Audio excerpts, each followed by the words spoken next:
प्रातःकाल जल्दी उठकर स्नान आदि से निवृत्त होने के पश्चात में अपने पूजा स्थल पर शुभ मुहूर्त में घट स्थापना करनी चाहिए।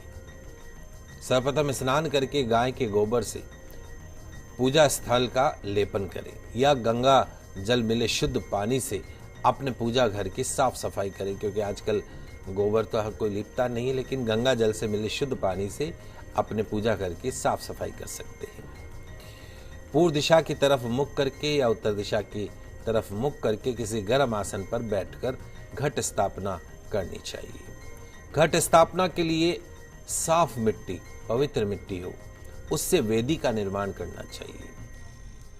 आजकल वो नहीं मिलता है तो बड़े सकोरे मिलते हैं कुम्हार के यहाँ पे, वो भी ला सकते हैं। तो पवित्र मिट्टी से वेदी का निर्माण करें, फिर उसमें जौ और 7 प्रकार के अनाज, इन सबको मिक्स करके उसको बो दीजिए। जैसे जमीन में हम बोते हैं वैसे उस वेदी में या मिट्टी के अंदर उनको मिक्स करके उनको बोना है। उसी वेदी के मध्य में स्वर्ण का, रजत का, तांबे का, आपकी शक्ति के अनुसार या मिट्टी का कलश हो तो उसको विधि विधान पूर्वक उस वेदी के ऊपर उसको स्थापित कर दीजिए।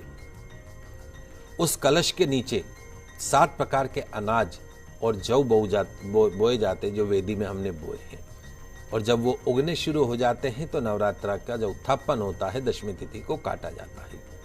जयंती मंगला काली भद्रकाली कपालिनी दुर्गा क्षमा शिवा धात्री स्वाहा स्वधा नमोस्तुति। इस मंत्र के जाप से साधक के परिवार को सुख, संपत्ति, आरोग्य का आशीर्वाद प्राप्त होता है। कलश को जो हमने स्थापित किया है, उस कलश को भगवान श्री गणेश का स्वरूप माना गया है, इसलिए सबसे पहले कलश का ही पूजन किया जाता है। तो उस कलश में जल भर देना चाहिए, साथ में थोड़ा गंगा जल भी डाल दे, एक सुपारी, साबुत सुपारी उसमें डाल दे, कुछ सिक्के उसमें डाल दीजिए, दुर्वा डाल दीजिए, हरे मूंग डाल दीजिए, हल्दी की एक गांठ कलश के अंदर डाल दीजिए। अब कलश के मुख पर एक नारियल जटा वाला लेकर उसको लाल वस्त्र और चुनरी से लपेटकर कलश के ऊपर रख दें। ध्यान रखिए कि नारियल का जो मुख है वो नीचे की तरफ रखने से शत्रुओं में वृद्धि होती है। नारियल का मुख ऊपर की तरफ रखने से रोग बढ़ते हैं, जबकि नारियल का मुख पूर्व की तरफ रखने से धन का नाश होता है। इसलिए नारियल की स्थापना सदैव इस प्रकार करनी चाहिए कि उसका मुख साधक की तरफ रहे। ध्यान रखें कि नारियल का मुख उस सिरे पर होता है जिस तरफ से वह पेड़ की टहनी से जुड़ा हुआ होता है। कलश के नारियल स्थापित कर दिया, कलश के ऊपर कलश के चारों तरफ 5 पल्लव अर्थात अशोक के वृक्ष के या आम के वृक्ष के 5 पत्ते, 5 पल्लव उन्हें बोलते, वो लगा दीजिए। अब आप एक चौकी अथवा बाजोट की स्थापना कीजिए अपने सामने।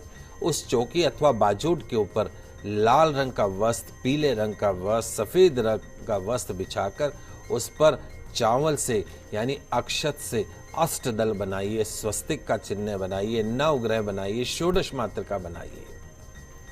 उसके ऊपर मां भगवती की, आपके कुल देवी की तस्वीर को स्थापित कर दीजिए। राम दरबार की तस्वीर को स्थापित कर दीजिए। देवी की प्रतिमा स्थापित करके उनके दोनों तरफ यानी दाईं ओर देवी महालक्ष्मी, गणेश और विजया नामक योगिनी की प्रतिमा को स्थापित करें। दाईं ओर देवी महालक्ष्मी, गणेश और विजया नामक योगिनी की प्रतिमा को स्थापित करें। बाईं ओर कार्तिकेय भगवान की, देवी मां सरस्वती और जया नामक योगिनी की प्रतिमा की स्थापना करनी चाहिए। घट स्थापना के साथ अखंड ज्योत की भी महत्व बताया गया, स्थापना करनी चाहिए। 9 दिवस तक अखंड दीपक जले, अखंड ज्योत जले। जिस घर में अखंड ज्योत जलती 9 दिवस तक सभी प्रकार के कष्ट, रोग, शोक स्वतः ही खत्म हो जाते हैं।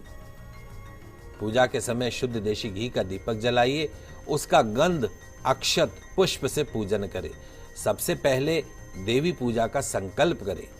अब आप सबसे पहले भगवान गणेश जी की पूजा अर्चना करें, उसके पश्चात वरुण देव की पूजा करें, षोडश मातृका का आवाहन करें, उनकी पूजन करें, नवग्रह का आवाहन करें, उनका पूजन करें, भगवान विष्णु का आवाहन करें, उनका पूजन करें, भगवान श्री राम का पूरे राम दरबार का आवाहन करें, उनकी पूजन करें, भगवान श्री हनुमान जी महाराज का आवाहन करें, उनका पूजन करें, आपके पितृ देवताओं का आह्वान करें, उनका पूजन करें। तत्पश्चात में प्रधान कलश में देवताओं की, सभी देवताओं की पूजा करें।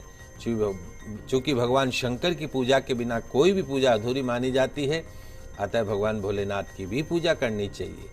उसके बाद माँ भगवती, राज राजेश्वरी, माँ दुर्गा का, माँ लक्ष्मी, माँ काली, माँ सरस्वती का आह्वान करें। माँ दुर्गा की पंचोपचार, षोडशोपचार पूजन अर्चन करें।